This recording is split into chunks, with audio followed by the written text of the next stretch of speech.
Start करते हैं। Exercise 8.4 question number जो आप 4th कर रहे सी उनका सैकेंड पार्ट। क्लियर बच्चों? तो शुरू करते हैं। क्वेश्चंस अच्छे हर एक लैक्चर की स्टार्टिंग ते मैं बच्चों तुहानू बोलती हाँ कि अगे वधन तो पहले तुहानू पिछला काम अच्छे तरीके नाल आंदा होना चाहिए। मतलब रिवीजन बहुत ही ज़्यादा ज़रूरी है। अगर रिवाइज करोगे तो ही प्रॉपर तुहाडा कॉन्सैप्ट क्लीयर होंगे, नहीं तो अगे वधते जाओगे पिछला भुलदा जाएगा तो तुहानू कोई भी फायदा नहीं मिलेगा। तो लैक्चर देखने तो पहले तुसी लास्ट कॉन्सैप्ट नू रिवाइज कर लो तो ज़्यादा अच्छा रहेगा अपने वास्ते। नहीं तो स्टार्ट तो आप करना ही है, करते हैं। देखो क्वेश्चन नंबर 4 के सैकेंड पार्ट दे विच मैं आज जो दो टर्म्स की प्रोडक्ट गिवन है एंड दी वैल्यू फाइंड करनी है। दो टर्म्स की प्रोडक्ट गिवन है तो असीं उनकी की वैल्यू करनी है, फाइंड करनी है। देखो आप टेक कर लेने 1 plus tan A plus secant A into 1 plus cot A minus cosecant A नू। ठीक है, 1 प्लस जो बच्चों आ tan A है, इस tan A नू मैं sin A by cos A लिख सकती हाँ। प्लस फिर सेम तुसी बोल सकते हो कि जिहड़ा अपने को secant A है ना, secant A नू मैं 1 बाय cos A बोल देनी है। पहली चीज़ क्लियर। उस तरह ही 1 प्लस आ cot A नू cos A bye sin A minus आ cosecant A नू 1 बाय sin A लिख सकते हैं। क्लियर हो गया बच्चों? मैं की रिजल्ट यूज़ किया? मैं यूज़ किया है tan A नू sin A by cos A बोल सकते हैं, secant A नू 1 बाय cos A बोल सकते हैं। ठीक है, सेम जो अपने कोल है cot A उन्होंने cos A bye sin A बोलिया जा सकता है तो cosecant A नू 1 बाय sin A बोल सकते हैं। इन्नी गल क्लीयर होगी।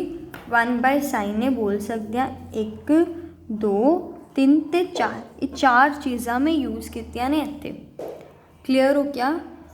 हुण आपां बच्चों अगर इस ब्रैकेट की गल करिए तो नीचे आपां नूं cos A एलसीएम मिलेगा, ऊपर cos A plus sin A plus का की मिल गया 1।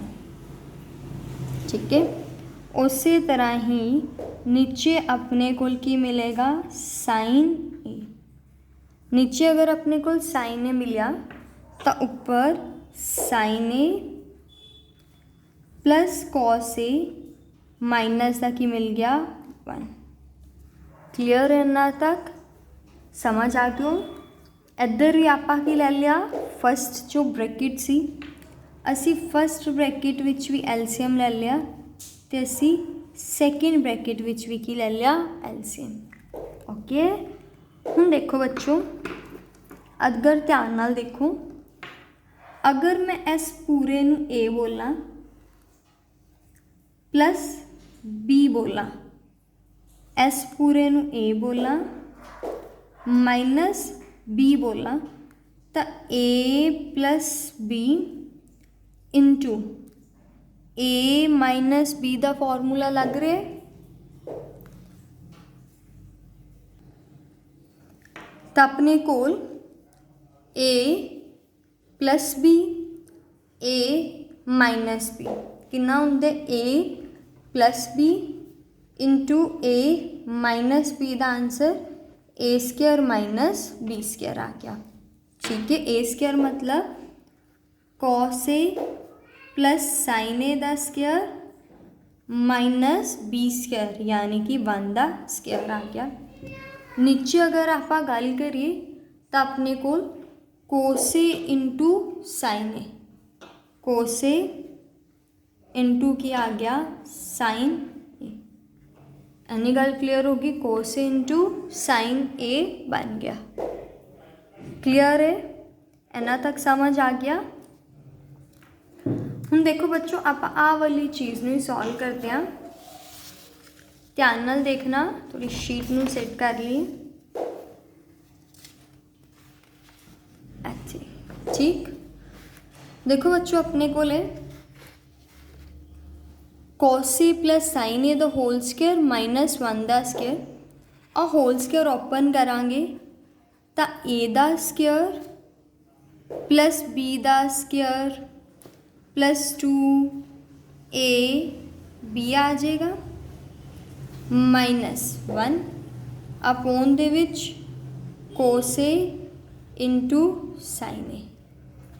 ठीक है, cos square A plus sine square A the answer बच्चों 1 होंगे, तो अपने कोल 1 plus 2 cos A sine A minus 1 upon cos A into sine ए आ गया।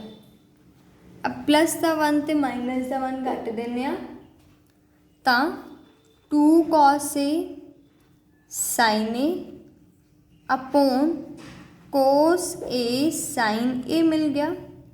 ऊपर वाली टर्म नाल ऊपर वाली टर्म कट दो, मिल की गया 2।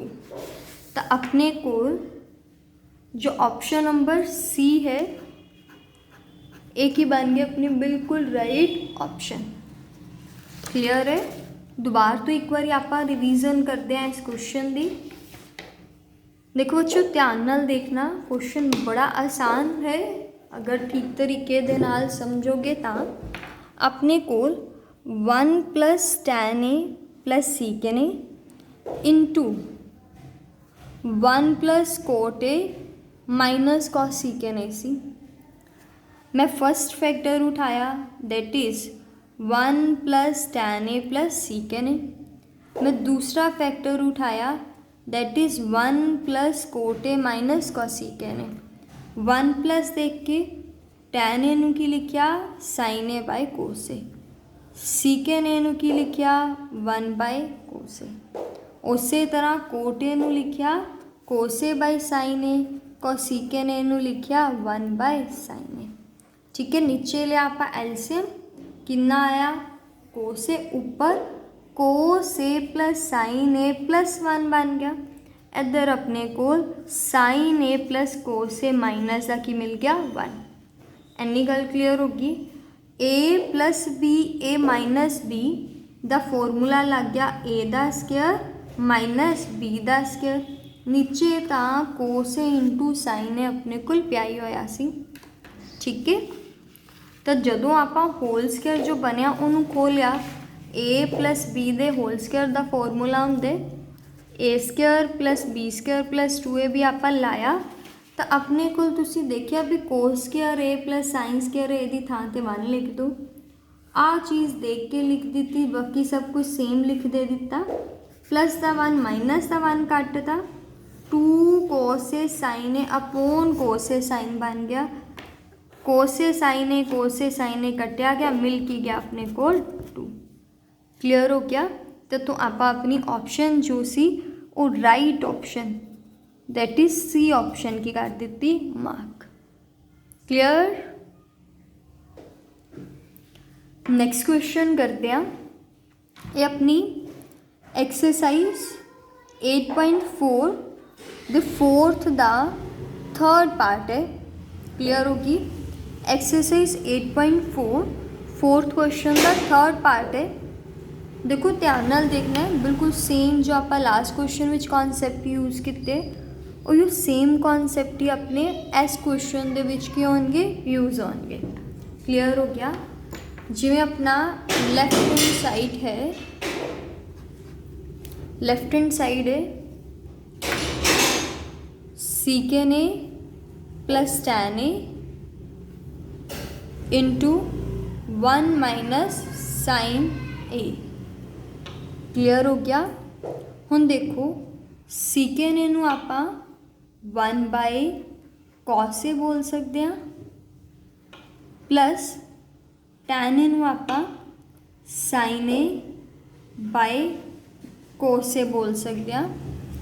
नाल अपने कोल 1 माइनस साइन ए तां है, ठीक है। तां कोस ए एलसीएम ले लैंदे आ, ऊपर 1 प्लस साइन ए मिल गया, ठीक। एस ब्रैकेट दी अगर गल करी नाल अपने कोल 1 माइनस साइन ए तां पहले ही पिया सी। हुण बच्चों ध्यान नाल देखो, बहुत ही ध्यान नाल देखो, तो A plus B into A minus B, the A plus B into A minus B दा answer A square minus B square हुंदे, यानी कि 1 दा square minus sine square A हुंदे। अपोन विच कितना आ गया कोस ए, तब 1 minus sine square A by cos A. अपने कोल कोस, दोबारा देख लो, 1 minus sine square upon cos A, इनू मैं 1 minus sine square A upon cos A लिख सकती हाँ। 1 माइनस साइन स्केयर ए दा answer cos square A upon cos A. Cos A कटता, आंसर आपां नूं कोस ए मिल गया, ठीक है। तो ऑप्शन दसा ए अगर, तो बी ऑप्शन क्योंकि अपने बिल्कुल राइट ऑप्शन। समझ आया बच्चों। अगर तुसी नाल नाल रिवाइज कर रहे हो ना तो क्वेश्चन तुहानू बड़े ही आसान लगते होने, बट अगर नहीं रिवाइज करते पे फिर तो प्रॉब्लम है ना, फिर तो तुहानू क्वेश्चन टफ लगणगे ही, ठीक। रिवाइज कर दे आपां, एक बारी रिवाइज कर लो बच्चों। सीकेन ए plus tan A into 1 minus sign ए है, सीकेन ए plus tan A into 1 minus sign ए। जो आ सीकेन ए है इनू मैं 1 बाय कोस से बोल देनी है, जिहड़ा ए टैन ए है इनू मैं साइन ए बाय कॉस से बोल देनी है।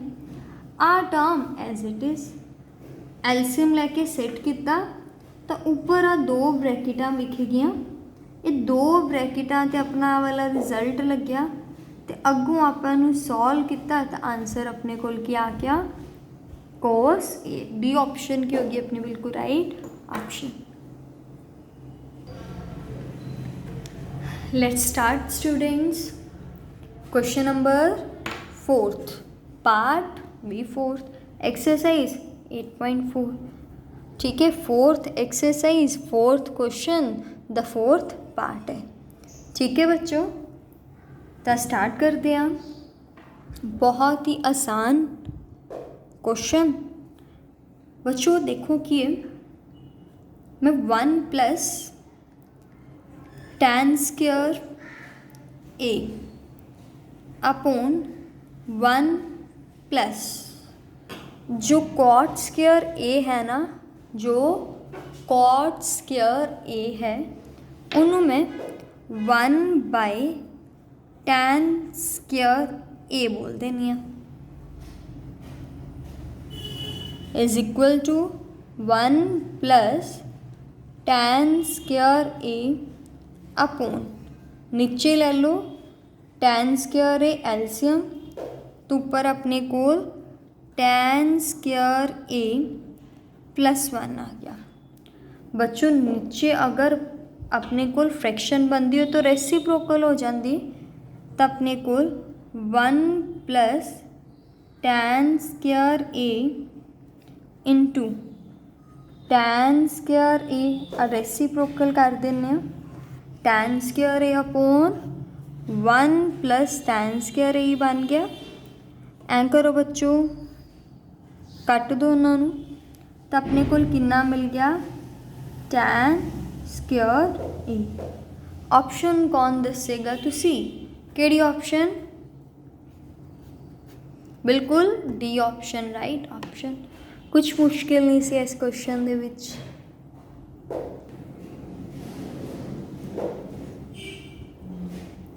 क्वेश्चन है बच्चों 8.4 का 5th क्वेश्चन। ठीक, स्टार्ट कर दिया। प्रूव करने cosecant theta minus cot theta the square नूं किंदे equal 1 minus cos theta upon 1 plus cos theta. बच्चों मैं लेफ्ट हैंड साइड पिक कर रही हूँ। लेफ्ट हैंड साइड की है कोसिकेन थीटा माइनस कॉट थीटा दा होल स्क्वायर।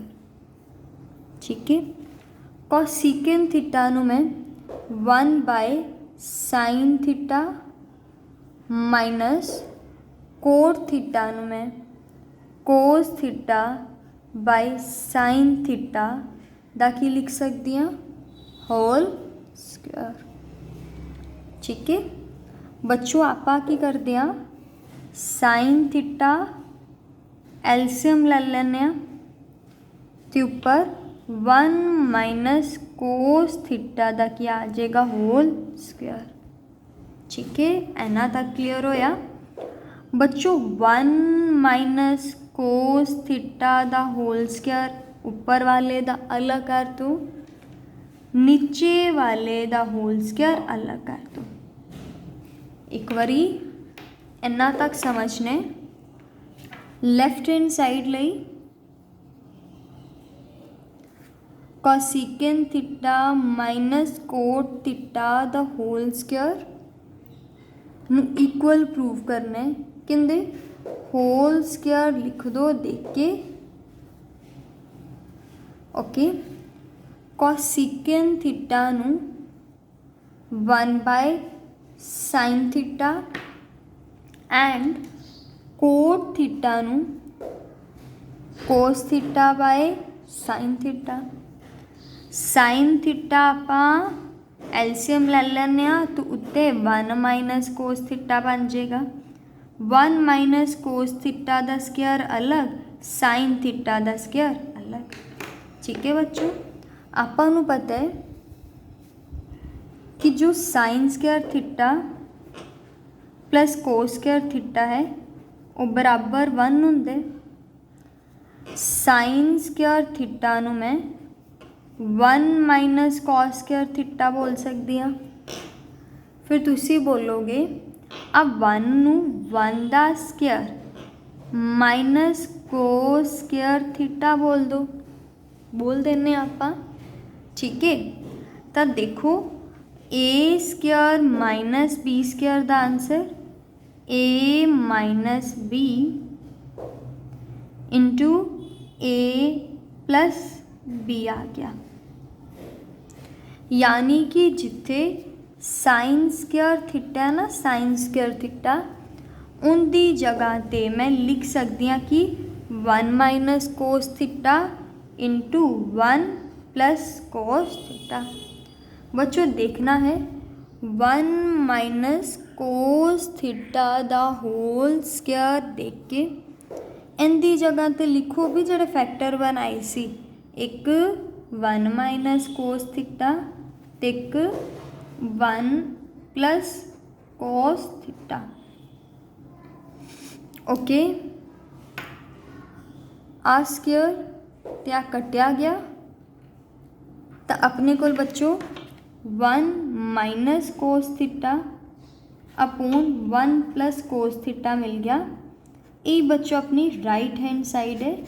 इत्थों अपना क्वेश्चन जो है वो की हुंदा है, प्रूव होता है। ठीक है बच्चों, सिंपल जो क्राइटेरिया सी आप बहुत ही ध्यान नाल समझने। मैं दोबारा एक बार क्लीयर करवा देनी हाँ। बच्चों we know sine square theta plus cos square theta बराबर 1। तो फिर बोल सकते हैं साइन स्क्वायर थीटा का आंसर कितना 1 माइनस कॉस स्क्वायर थीटा। एनू मैं 1 का square minus cos square theta बोल सकती हूँ। A square minus B square का answer a minus b into a plus b आ जाएगा। तो इतों अपने को साइन स्क्वायर थीटा का answer 1 minus cos theta into 1 plus cos theta आ गया। ये वैल्यू आप इतने फिल करके सॉल्व कर लेंगे। ओके बच्चों।